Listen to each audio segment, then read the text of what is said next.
Hello, Elijah. Hi, Dr. Sawatsky. How are you? Good. Good.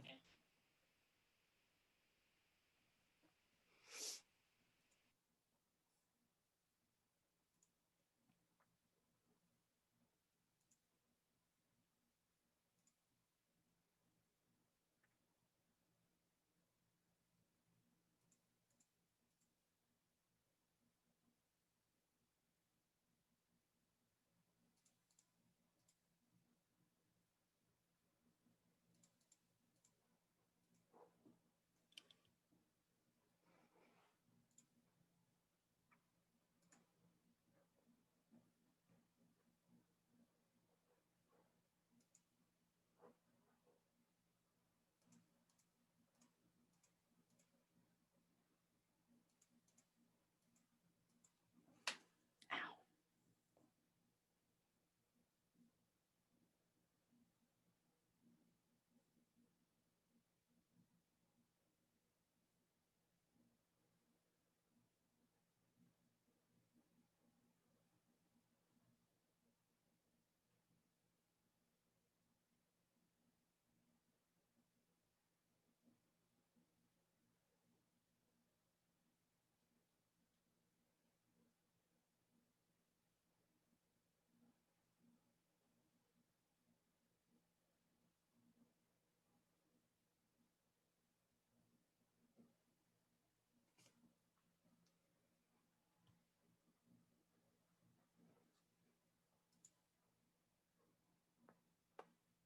I think Zachary is having trouble connecting.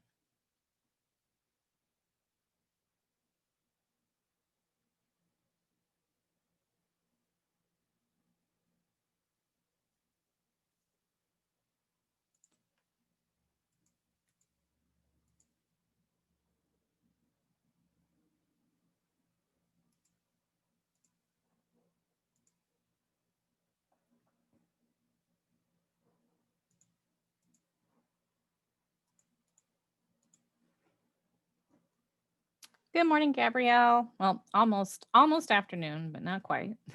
Morning. How are you? I'm good. Good.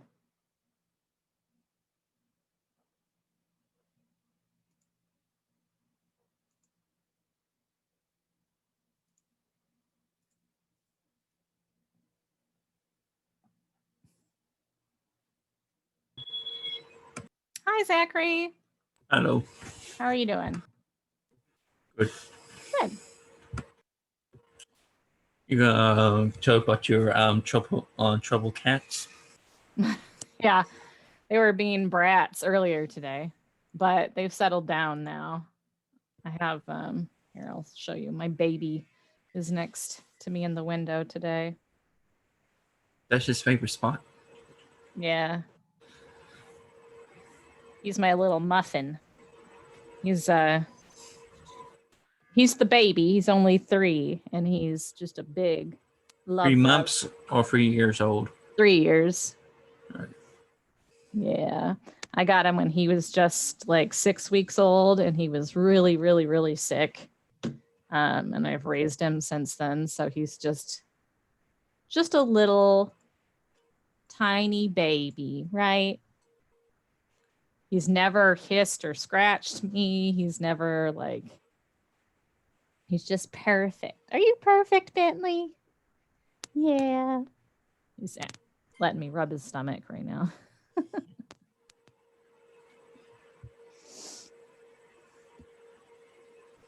Hi, Natalie. How are you? Good almost afternoon. Have you had a good day? Yeah, I'm good. How are you? I'm doing okay. I'm getting a little hungry. I'm going to make something after this. Probably I've got some vegetable dumplings I think I'm going to make, like Chinese ones. I'm in the mood.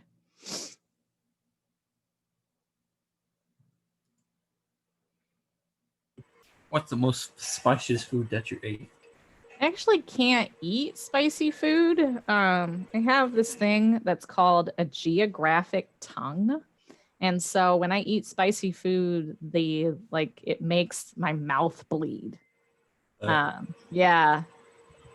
Sour, really sour or really spicy stuff. So I can't eat, I don't have a lot of tolerance for hot, spicy stuff, which is a problem down here because a lot of the stuff they're like, oh, it's mild. And then I get it and I'm like, no, it's not. Like I need like white person mild, right? Like,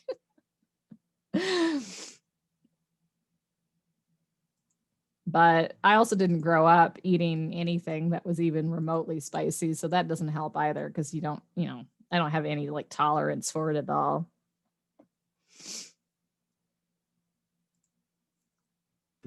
Eat pepper and maybe we fix it. Yeah.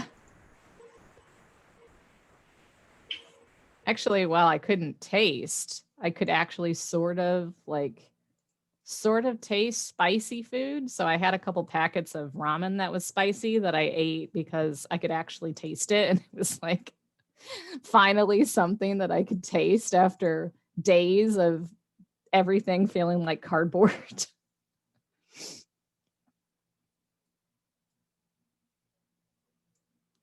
All right, we will wait a couple more minutes, but we do need to get started. If you are in the middle of one of the tests, you're going to have to go ahead and submit it so that you can start fresh, okay? So if you were in the middle of working through the test the first or the second time, I need you to go ahead and submit it. So let's all get logged on to Schoology because we're going to go through this all together. And theoretically, that should result in a 100% or close to it for everyone for their final summative of the class. So if you're here and you are following along, we're going to do all of this all together. So please go ahead, log into Schoology, get into the review packet, submit whichever one you were working on, and get ready for, okay, Paige, that's okay. As long as you're on the first one, you're good. Question. Yes. Why Isaac is sleeping right now? He's not sleeping. He's just laying down, I think. There he goes.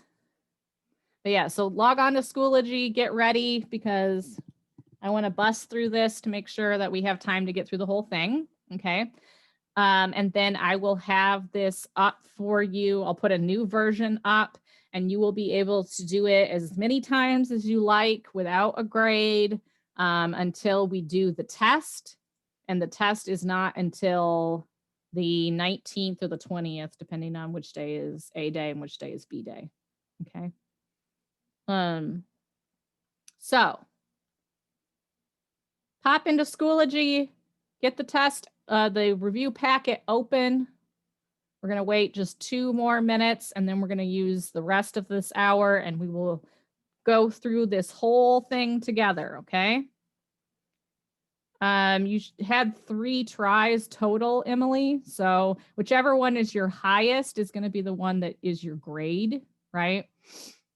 That's why I said don't do it the 3rd time, because that would be the one that we would all do together.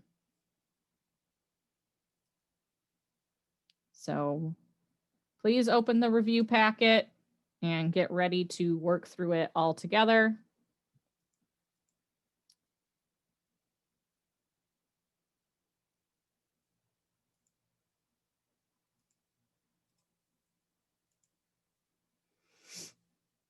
One more minute and we will begin. And then everybody else who comes in late, they're going to have to catch up to us, I guess.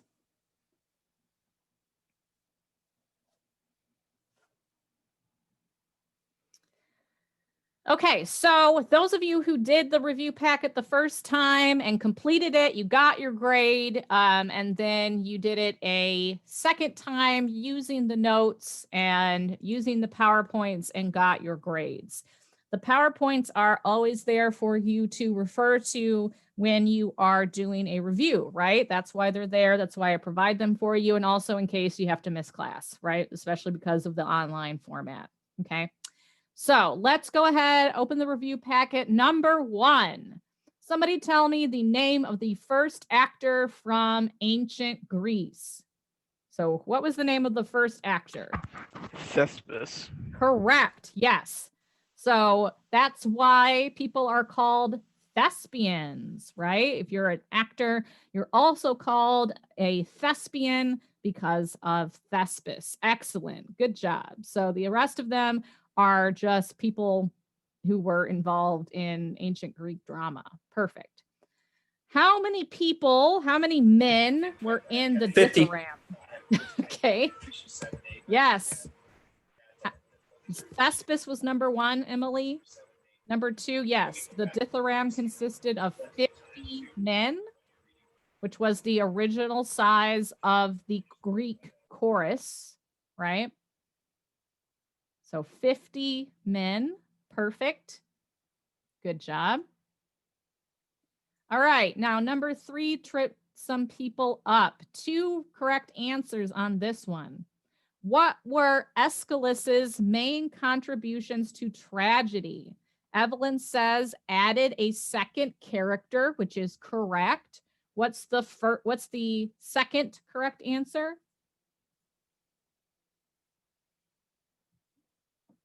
As a result of adding the second character, it created what?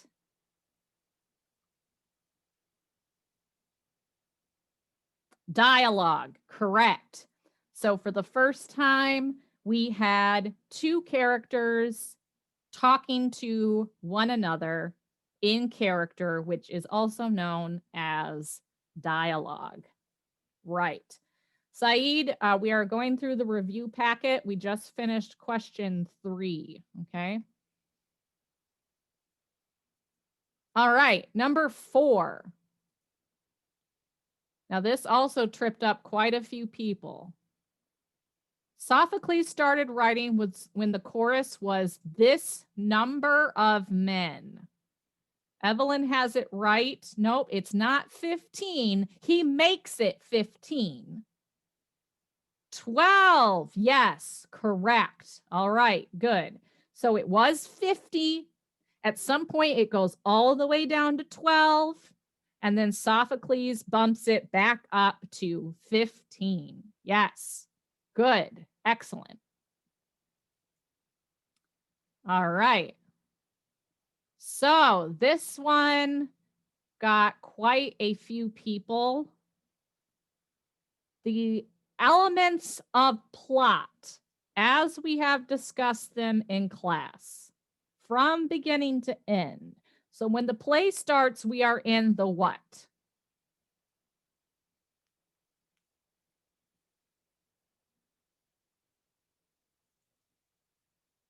Don't think of it as exposition. We had another word for it. What was it? Exposition happens during this. Natalie has told me it is the stasis. All right. Next, we have what? What happens to break the stasis?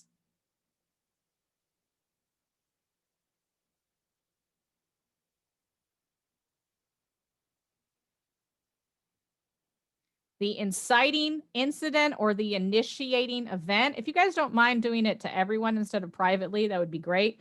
Yes, those are both correct. I would accept either answer. You can call it either one, right? Thank you very much, ladies.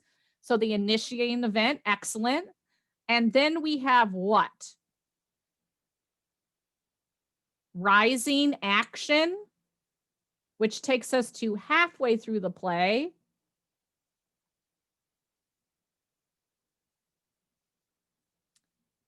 Now, we have a special name for the event that happens halfway through the play, Calandus. So what is, you have multiple climaxes, but then there's an important one halfway through the play. Usually happens right before intermission. Nope, we're skipping one. We're going to the next one. The major climax is the next one. What comes before that?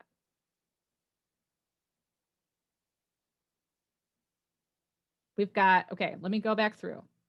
Yes, Natalie's got it. We have stasis, initiating action.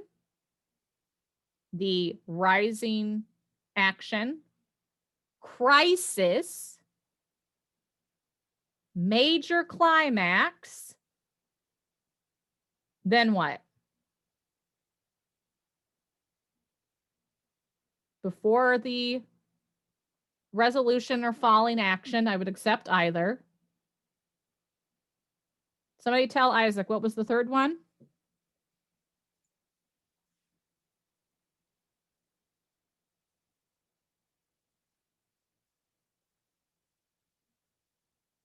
Rising action, says Paige. Good, correct.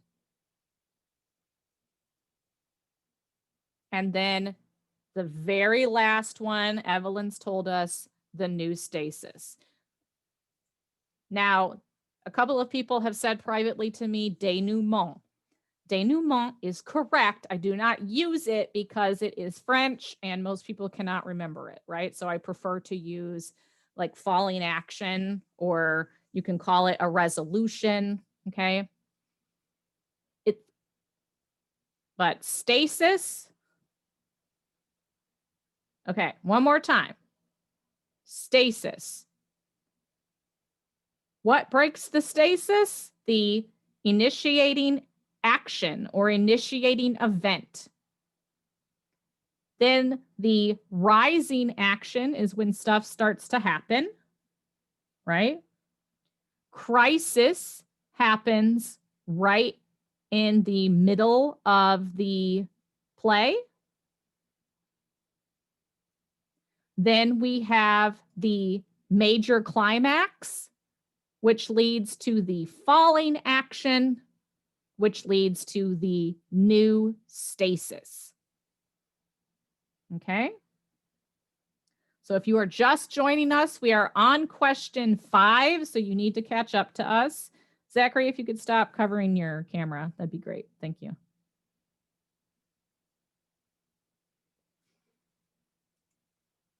Okay. Are we clear on the 7? This should be in your notes from the probably first or second class where we went through everything, the order. Okay, so review the first or second PowerPoint for that one, okay? All right, moving on. Number 6, Euripides was very popular during his time as a playwright in ancient Greece, true or false? Yes, I'm getting a bunch of falses. Now it wasn't that he wasn't popular at all, but he did not win the kinds of awards that other playwrights won, right? Yes, Evelyn, he became famous more after he died, exactly. Yep. Precisely. Good. Yes, Isaac says he broke the rules and that's why, right? And so that's for number 7.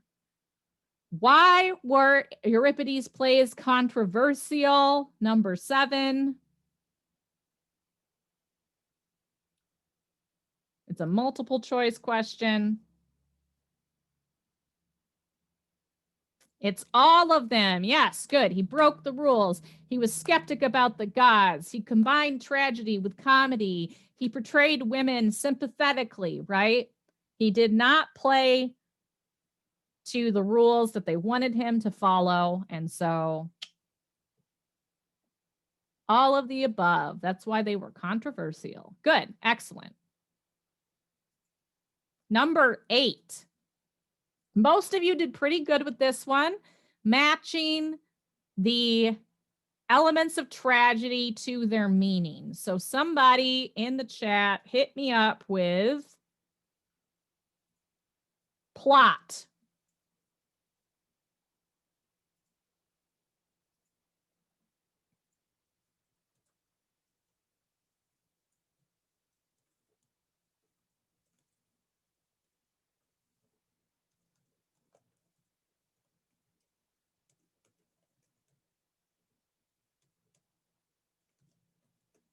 The sequence of events that happen in a play. Perfect, okay?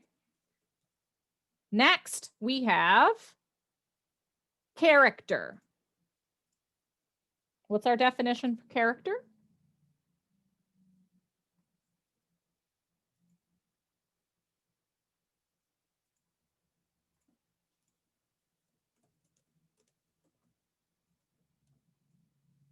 The people of the world of the play.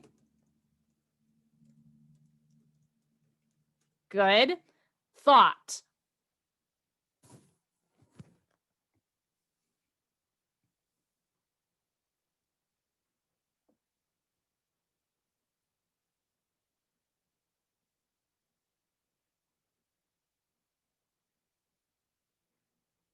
The question the play asks us to consider. Perfect. Diction.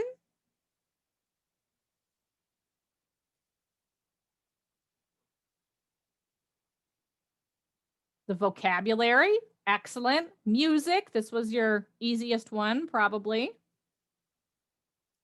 Good. Elements of song. And then spectacle. Last one. Yes. Special effects and costumes. All right. Good. Most of you guys did pretty good on that one. So good for you. All right. Number 9. Now we have just basically done this, so you should be able to pop through this pretty quickly. So somebody give me the 7 in order. You're labeling them. They're all there for you. Pop, pop, pop, pop, pop, pop, pop.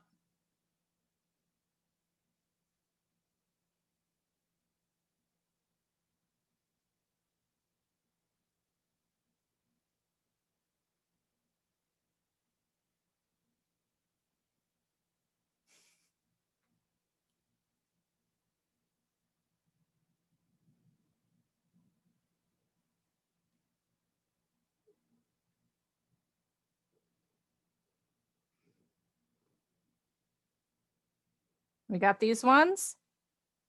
Stasis, then what?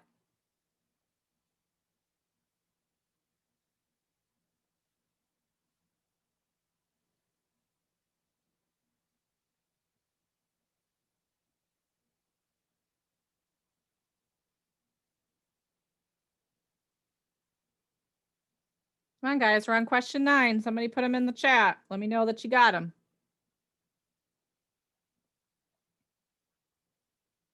Okay, good. Ayat says stasis. Yep, you put them in order. Yeah, from how they happen over the course of the play. So we start with the stasis. Like I said, we just did this. Initiating event. Good.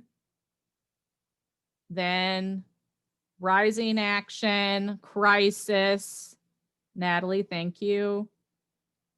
Major climax. Good. Last 2. Falling action, and that takes us to the new stasis. Perfect. Excellent. We worked together. We got through it. Excellent job, y'all. Good. Okay, good. Number 10. All right, so this one, we had the 2 biggest forms of entertainment in ancient Rome that were not theater. What were they? Was it gladiator something? Is Yep. gladiator? Gladiator fights, or where they took place, the Colosseum. Good. And Natalie says the Circus Maximum. You also could have put chariot races.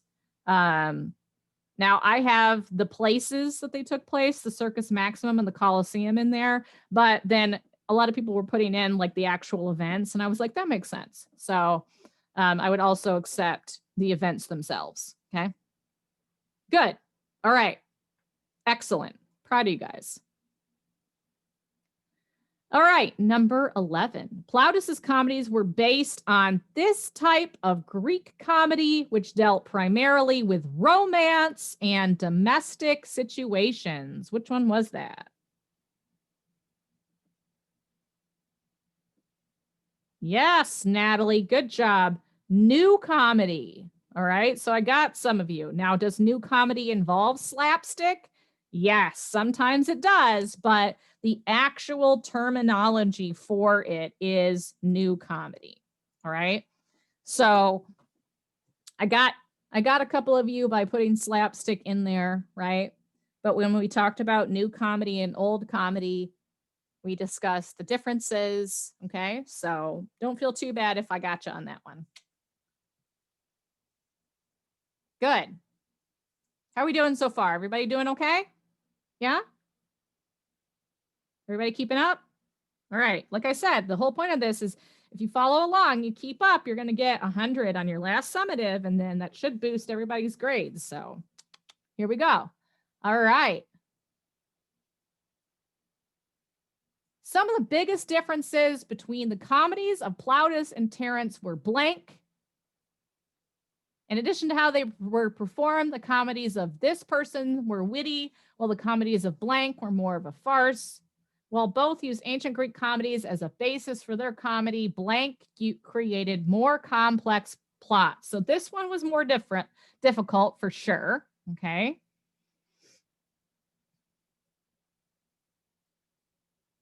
So whose comedies were sung? Good. Natalie tells us Plautus's were sung. Okay. Whose comedies were witty?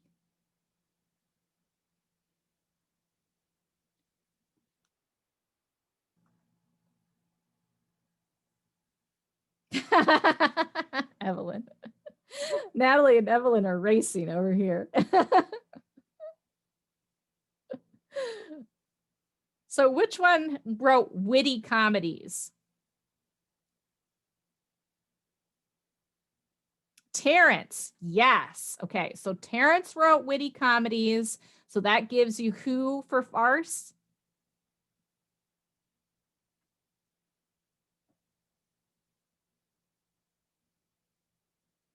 Yeah. Right. Plautus. All right. And then who created the more complex plots?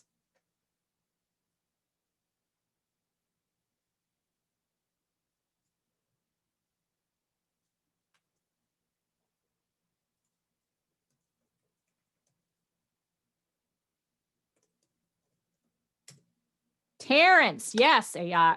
Perfect. Okay. So some of the biggest differences between the comedies of Plautus and Terence were Plautus's comedies were sung.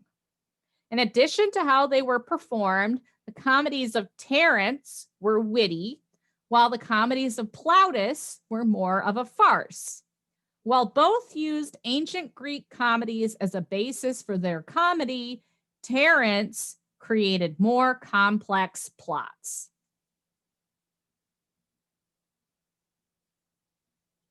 Why are they named Terence and Plautus?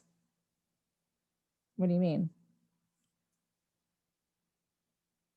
Oh, I did that so that there wouldn't just be one, so that like you could theoretically like mess yourself up.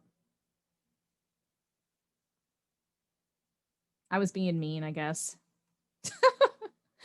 All right. Okay. So we good on that one? Okay. Great. Perfect. All right. Number 13. 2 different ways that Seneca's tragedies were different from that of ancient Greece.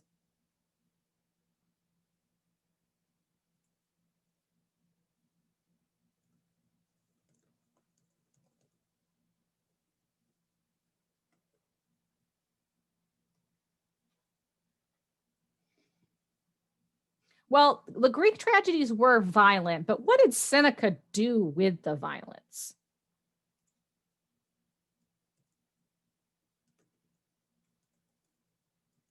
He showed it on stage. Yes. Okay. So he showed the violence on stage and he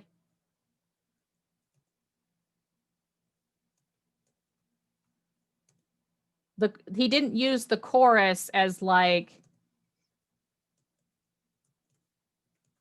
sorry, I'm answering a question. I can't like think and talk at the same time. Okay. He didn't use the chorus as like an integral part of the action like they had in ancient Greece. Okay. So we show the violence and the chorus is not as important. Okay. All right. Question 14. Horace believed that tragedy should be about royalty, true or false?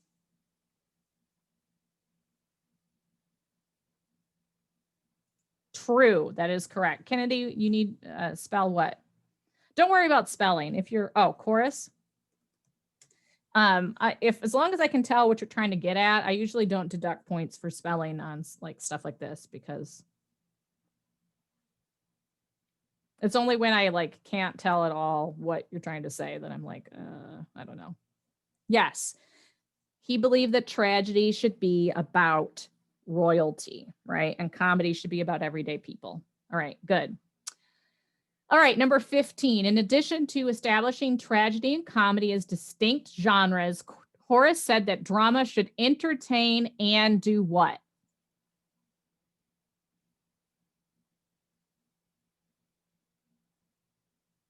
Great. Yes. Paige, Ayat, Natalie. Teach a lesson, right? This is from obviously the section on ancient Roman drama, right? It should teach the audience a lesson. All right, good. Are we all caught up so far? Yes. We're on 16, right? One of the rules for the Elizabethan stage was what?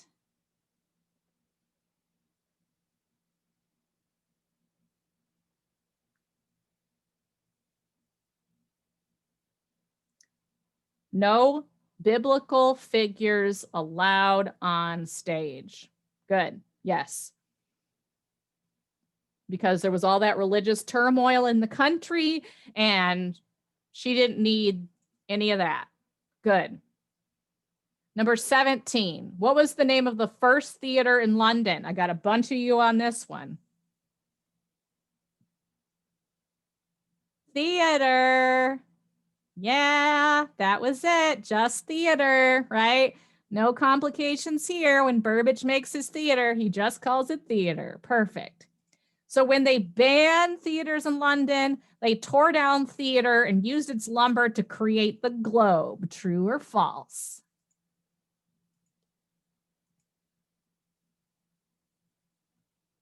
True. Yep. They just carted it across the Thames and really built it from the lumber of theater. They built the globe from the lumber of theater. Good. Number 19. Public theaters were affordable for all Londoners. True or false? I got a false.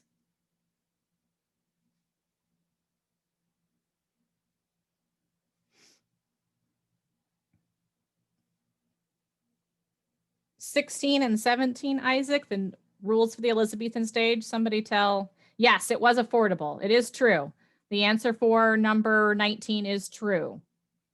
So the rule for the Elizabethan stage was that there were no biblical figures allowed. And the name of the first theater in London was simply theater.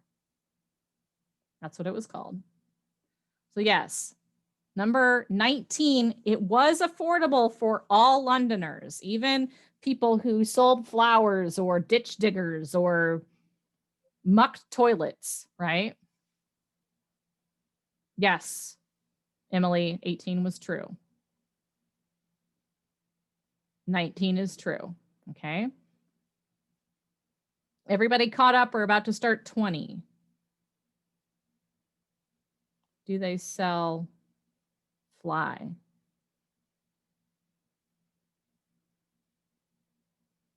What do you mean? I don't know what you mean. Never mind. Okay. All right. Number 20. Unlike public theaters, private theaters like blank held much smaller audiences. What was the private theater we talked about? Yes, we talked about Blackfriars. Okay. With only about 300 people instead of the blank public theaters, private theaters were much more blank.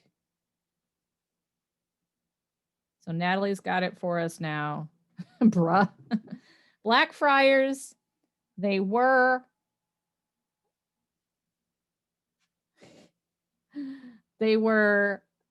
public theaters were more affordable, private theaters were much more expensive, okay?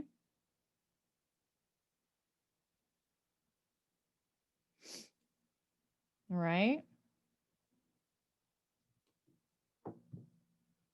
Makes sense? Because, I mean, it's small, it's exclusive, it's expensive. All right, good. Shakespeare was born in London, true or false? False, yes. Not true. Anybody remember the name of where he was born?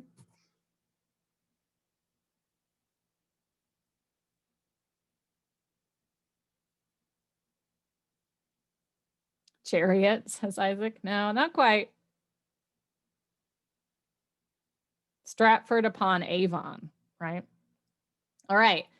Two contemporaries of Shakespeare. There was a slide dedicated to these two people, okay? Christopher Marlowe is one. He was the one who was what?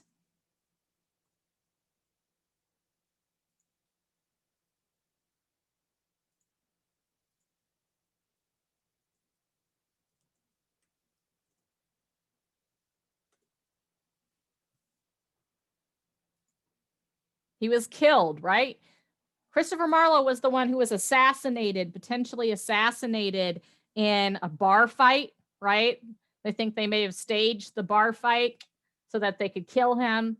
Meanwhile, we had somebody who was working for the Lord Admiral's men. And who was that?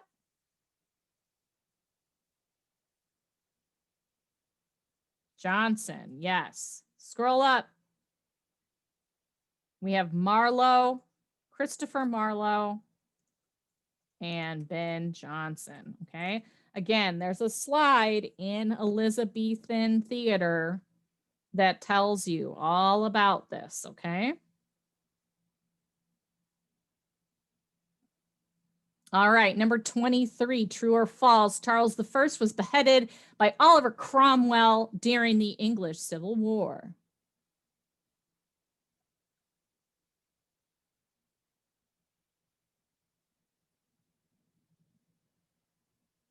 True, right?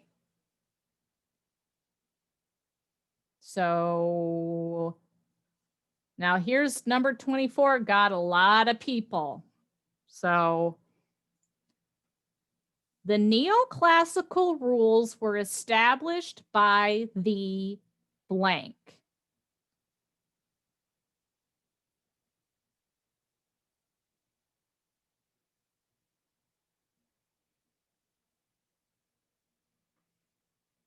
Good job, Isaac. They were established by the French. They included that all plays must be blank and divided into blank. All plays must be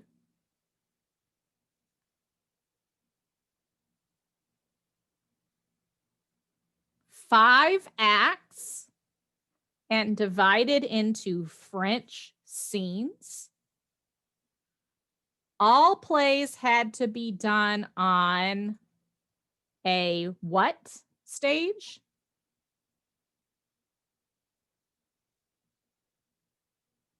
Nope, it wasn't a thrust. Yes, a proscenium stage, and blank could be actors. Yes, so this is the first time that we have professional female actors, okay? So this begins when we were talking about the royal era / neoclassicism, okay? So that PowerPoint starts here. All right. Now here's a very important one. So you need to know, and this is something where a few people gave me the unities, but they did not tell me what they meant. Okay, so read the whole question. The 3 unities and what they mean. So give me the first unity. The unity of place. One location. The entire play takes place in one location. The second is the unity of time. What does it mean? What does the unity of time mean?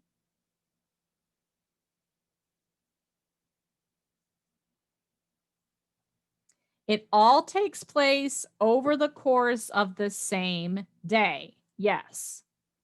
And then unity of action, which means what?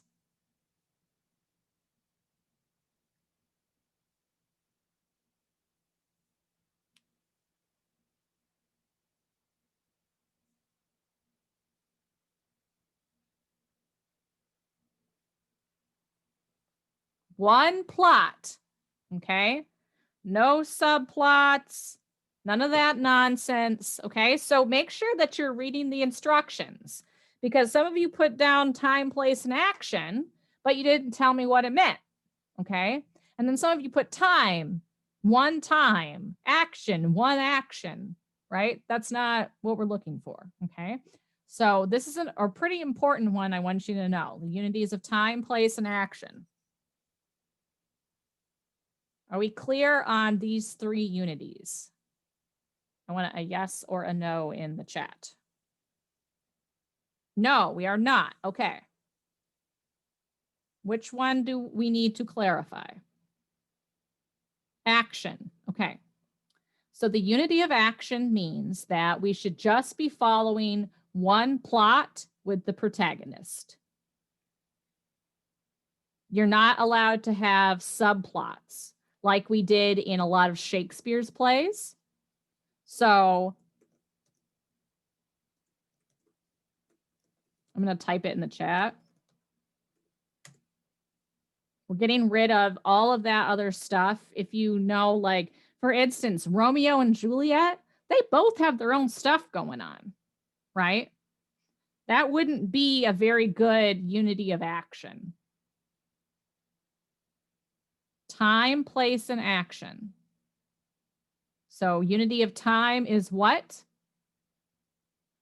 One day. One day. Time, place, action. Does that clarify things?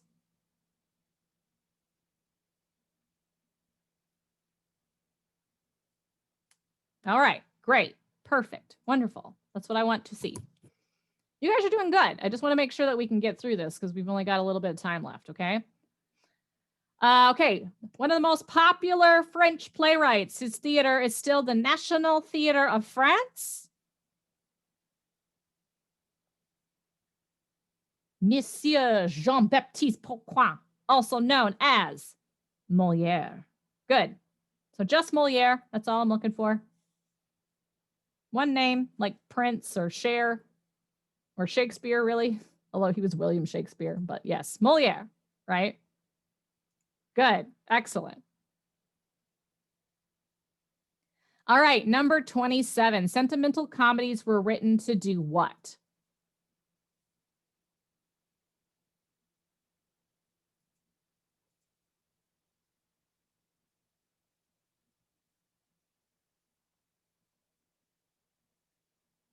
They did entertain, but that wasn't their primary thing. Let me prompt you by reminding you about the London Merchant. Yeah, Natalie's got it. Teach lessons to the middle class, right? So this was when we were talking about how the middle class would watch theater. They would learn to become better citizens, right? They watch the thought bubble. Yeah. Coming back to everyone.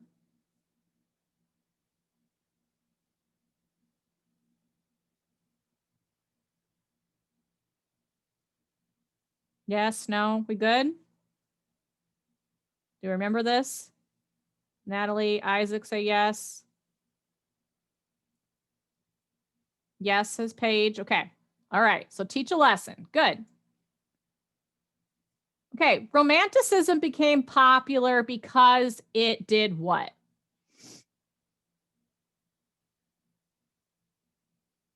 This is number 28.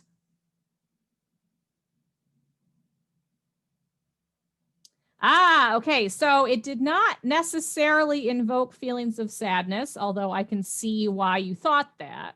Okay. But it did break the rules of neoclassicism, and people were ready for something different, right? People wanted a change. Now, when we talk about the next question, 2 of the 5 main components, invoking those types of feelings would be correct. Okay. Somebody give me 2 different components of romanticism. You've got 5 to pick from, and you only need 2 of the 5 for this question. So we're on question 29.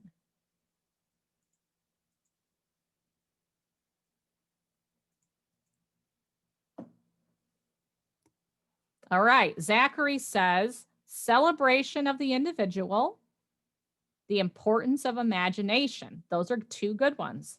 Anybody remember any other ones? Strong emotions and feelings. Good. We got 2 left. Does anybody remember the last 2? These are the more practical ones.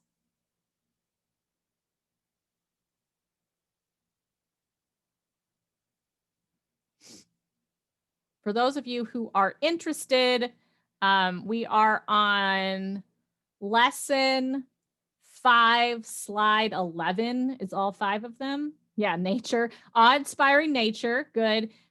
Use of the proscenium stage and beautiful costumes, and then different exotic locations.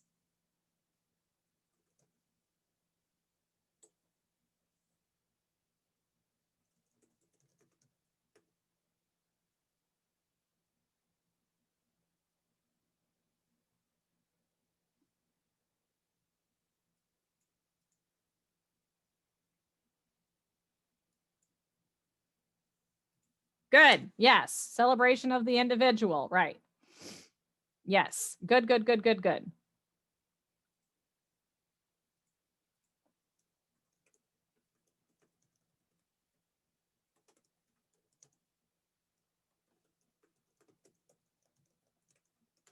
All right. Next one. Where did it go? Okay, there we go. Question 30.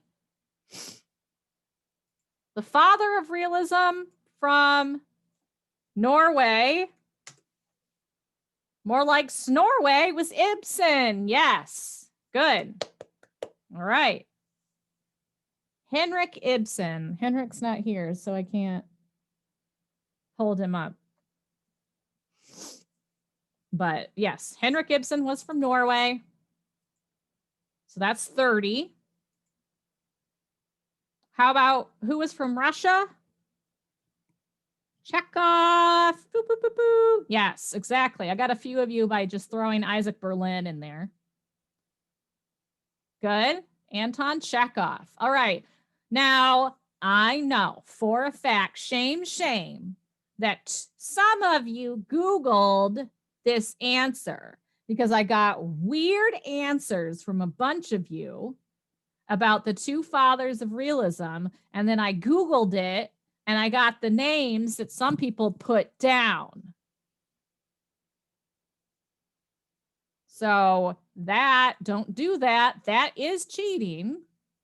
And you also gave ridiculous, crazy answers because you gave me someone who was from ancient Greece and someone who was from like the 1940s. So what two fathers did we talk about that hated each other? Question 31 or 32.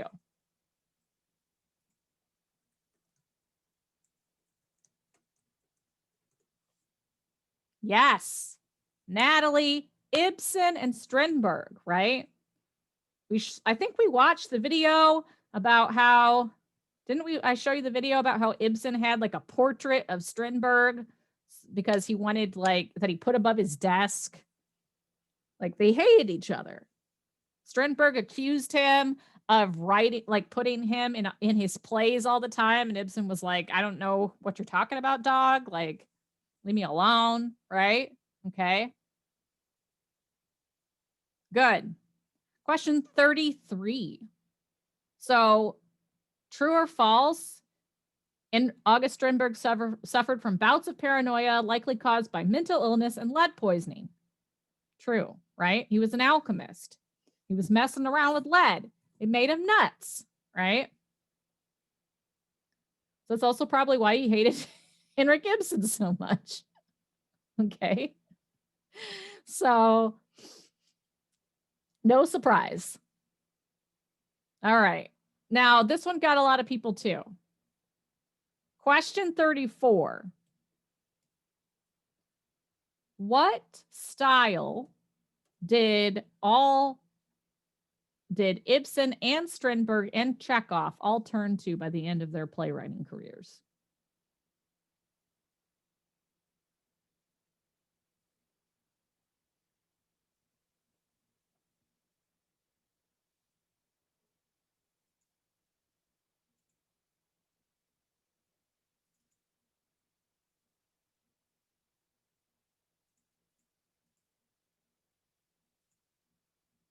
Now it's on, you can find it on a few different things in the lesson 6 PowerPoint.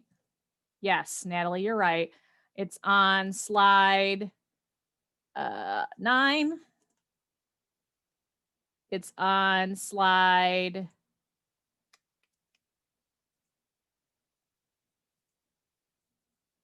14. And it is in the video about Chekhov. Okay. So I'm just documenting for you where this is. But yes, symbolism is correct. Okay.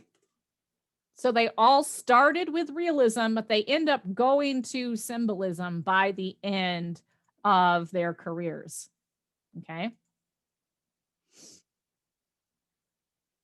All right. Are we all caught up? Are we all on 35?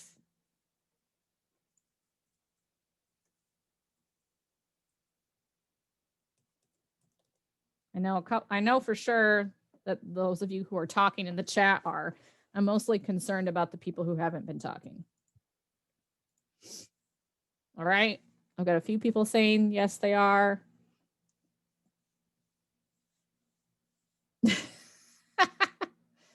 Galandis is just ready to answer. All right. Okay, 35. What was Anton Chekhov's first job? He was a doctor, right? There's actually a song, there's a musical about this. And the beginning goes, Chekhov's life was miserable. Chekhov had TB, right? Because he got tuberculosis from being a doctor, right? Good. Okay. Question 36. The Moscow Art Theater was responsible for Chekhov's failure as a playwright. True or false? Isaac says true. Natalie says false. So this is in the video about Chekhov, right? His first play was a total failure, but then somebody saw it and did it a second time at the Moscow Art Theater, The Seagull, right? And so to this day, the seagull is the symbol of the Moscow Art Theater because of Anton Chekhov. So if it wasn't for the Moscow Art Theater, it's quite possible we never would have had another play from Chekhov ever again. Okay, so false. They were actually responsible for him to continue writing. All right. Okay.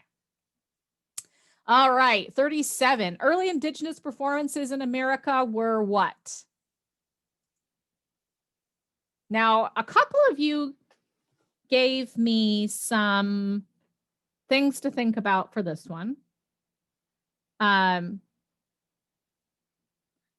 Now, I picked banned by the US. However, some of you said considered sacrilegious, and I can see where you're coming from. So I gave you credit if you put considered sacrilegious, because I think that it's both are pretty good, like, ideas.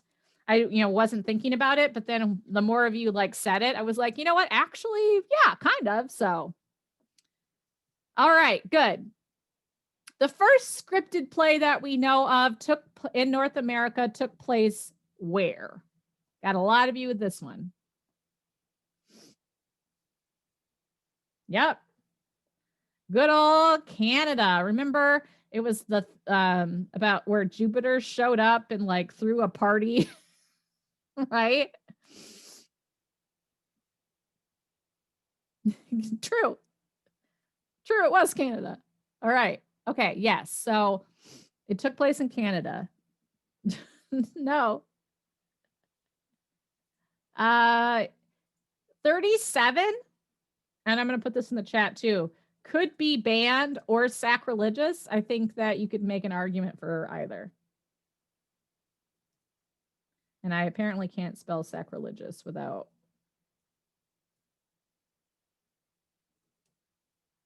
Whatever, close enough. It was in Canada, right? So 38 is Canada. The Theater of Neptune. 39. Okay, again, the two main reasons America was originally anti-theater.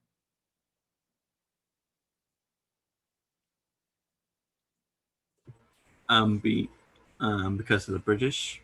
Yes. Yep. Good. So the British, right? Because they were like, ugh, gross. Britishness is awful. We don't want to be British anymore, right? Perfect. Second thing is what?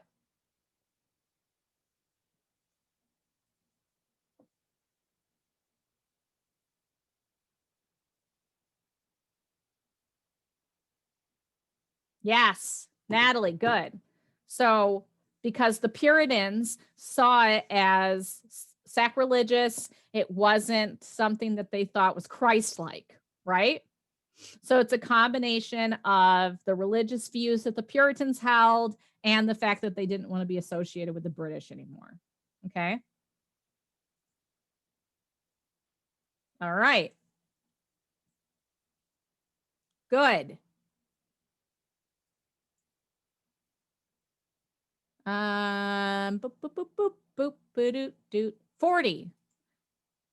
3 places to see theater after the American Revolution.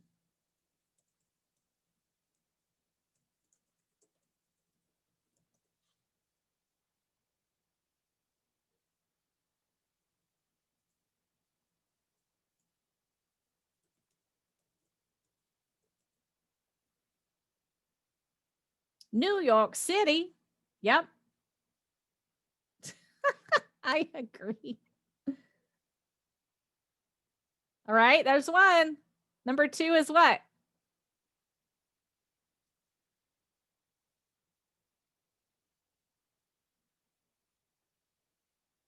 Philadelphia. And Mississippi River. Okay, good. Yes, perfect. Perfect, good.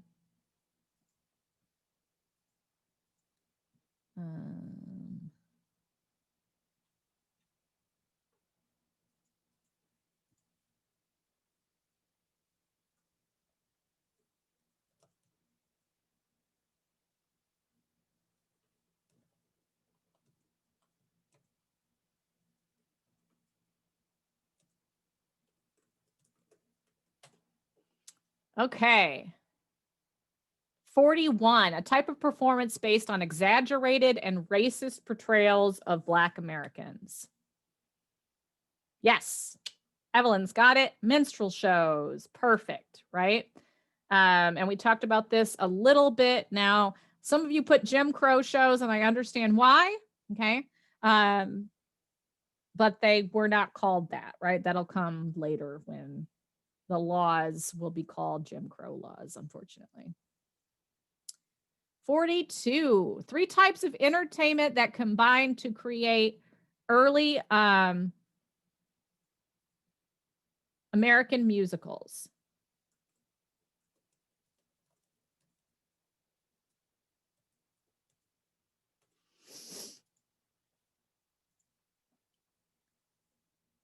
So a lot of you did not know this one.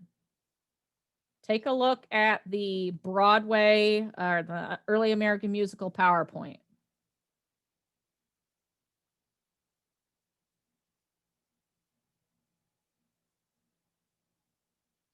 Nope. I'm looking for 3 specific things. Okay. So let me pull up.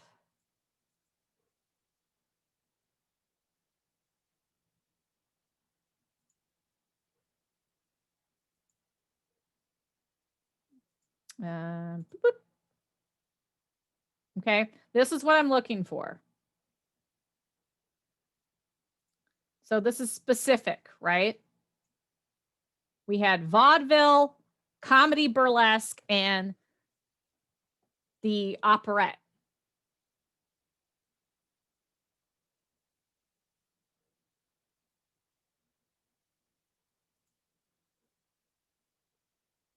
So I wanted to be specific about what the answers for this one were.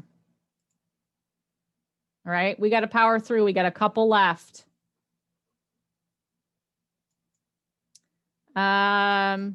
43, primary development that began the golden age of musicals on Broadway in America. The creation of the book musical.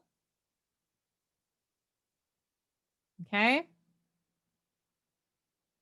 And then the very last one, again, a lot of people missed this one. It's this slide right here.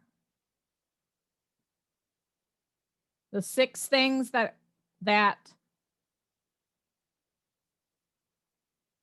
the commercial success of Broadway impacted American entertainment. It's right here. It's this slide.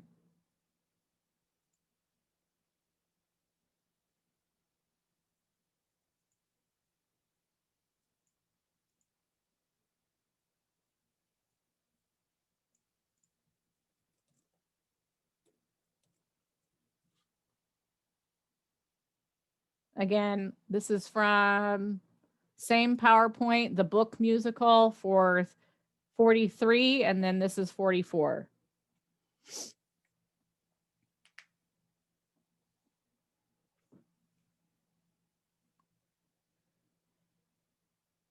Can I go back to 42? Oh. Yes. I can. This is in, you've got this PowerPoint, y'all. It's in Schoology. Go ahead and take a picture of that. This is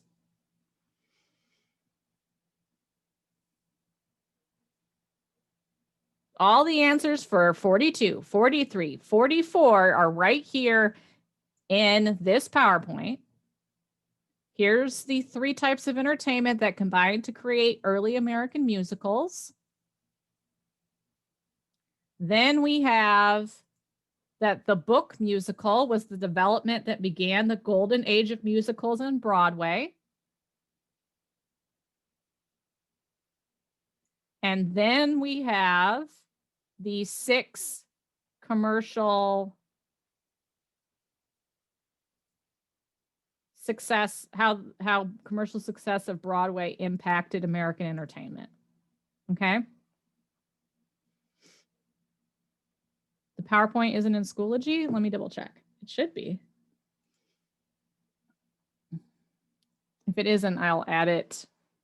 Actually, if it isn't, I will, let me share this with you guys right this very second. There.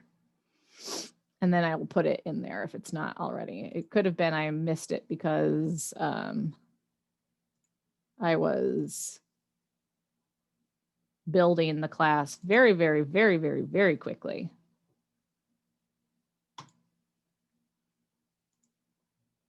Oh, I clicked the wrong thing.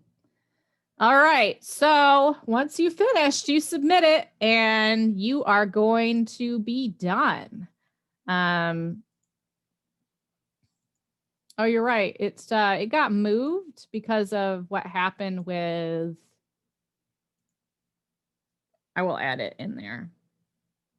I see what happened.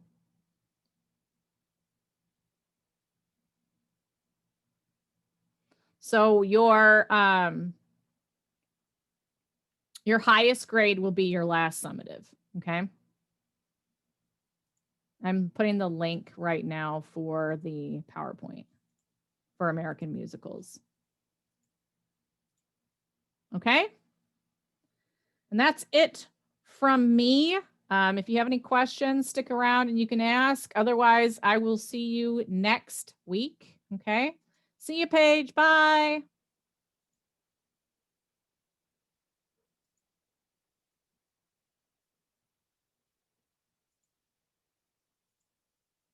You have a great weekend too, Kennedy.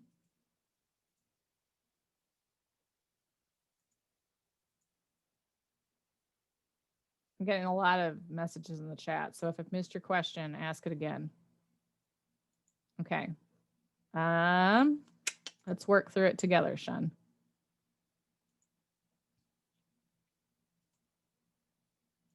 Okay, so number 3, right?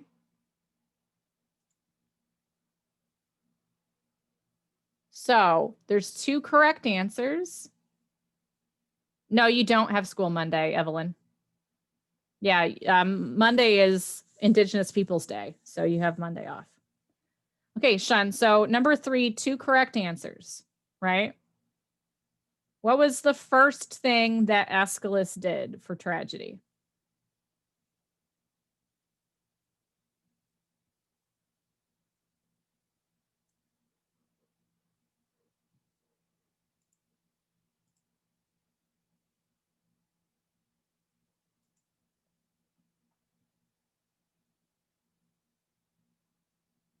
Do you remember? We started with 1 actor and 50 chorus members, and then Aeschylus did what?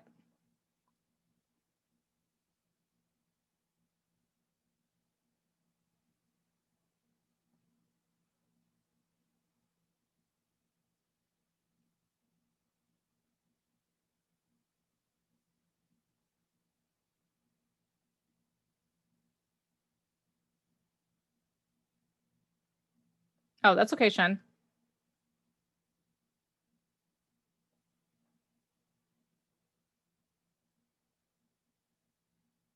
Yes, he added a second actor. And because of that, what did he also create?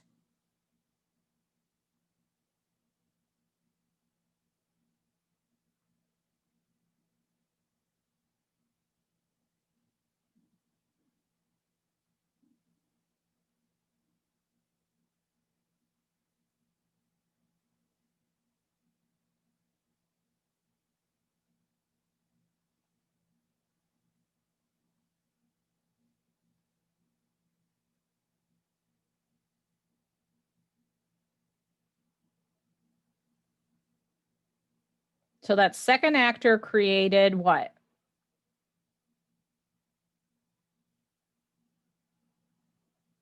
Yes, he created dialogue. Perfect. Yes, exactly. Then number 5, okay? We did number 5 together for number 9. So number 9 and number 5 are pretty much the same thing, just put different ways.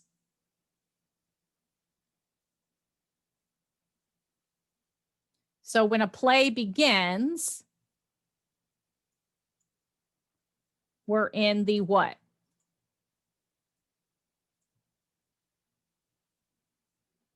We're in the stasis, right? These are the elements of plot.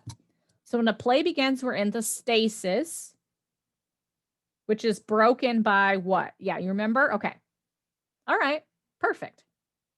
Sometimes you just, it's just got to line up in your brain, right?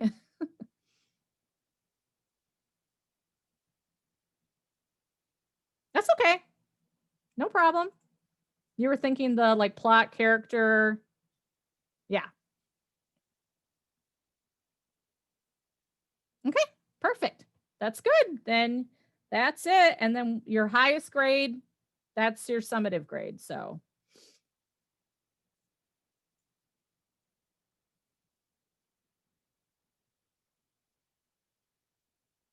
Okay, no problem. All right. Well, then I will talk to you next week. You have a good weekend, okay?